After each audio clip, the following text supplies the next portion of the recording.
They say when you wrestle with a gorilla, you don't stop because you're tired, you stop because the gorilla is tired. But what just happened in Zamfara State wasn't wrestling. It was a knockout. Not the kind you argue about. Not the kind you spin. The kind that leaves the other side staring at the sky, wondering when the rules changed. Because right now, the Nigerian Air Force isn't grappling with bandits anymore. They are landing clean, surgical punches, one after another, until the forest itself is forced to tell the truth. And the headline you saw. That wasn't hype. That wasn't exaggeration. That was the echo of something breaking deep inside the criminal spine of the Northwest.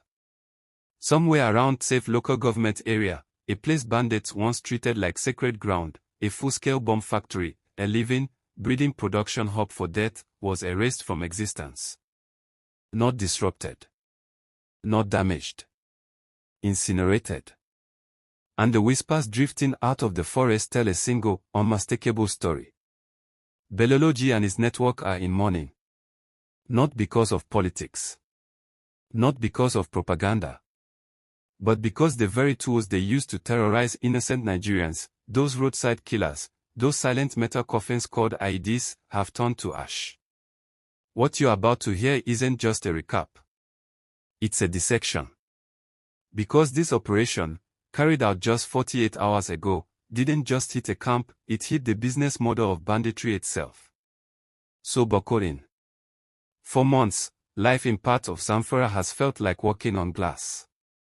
Roads turned into traps. Farms abandoned.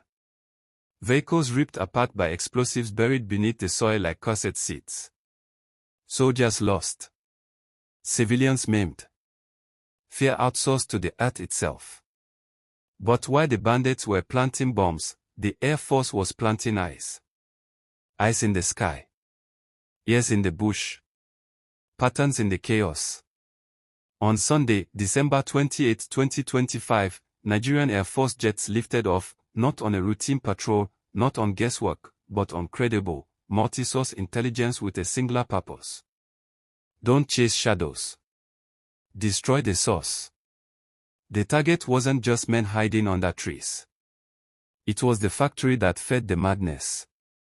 Deep in the forests at Kachala Dogo's camp, not a resting spot, not a hideout, but a central manufacturing nerve center for improvised explosive devices used across the Dansada-Magome axis. A factory of death. And that wasn't all. There was also Toba Hill, a rocky stronghold the bandits believed made them untouchable. High ground. Natural cover. Zinc-roofed structures buzzing with activity. A place where they planned, commanded, and laughed at the idea of consequence. They thought wrong.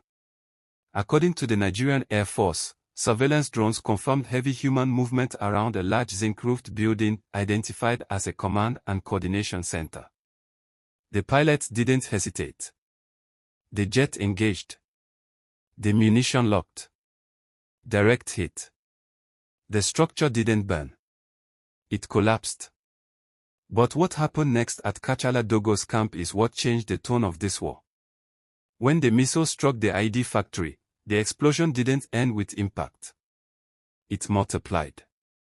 Secondary blasts tore through the site, violent fireballs triggered by volatile chemicals, stored explosives, and unfinished devices stacked like loaded dice. To train eyes in the cockpit, that told the full story. They had hit the jackpot. This wasn't a storage shed. This was production. And inside that inferno were bandits actively assembling the very devices that had been killing Nigerians on the roads. They didn't run. They didn't escape. They were neutralized instantly. So why is Bello crying? Because banditry isn't chaos, it's logistics. These warlords don't survive on bravery. They survive on supply chains. On fear delivery systems. On the psychological power of an IED buried where no one can see it.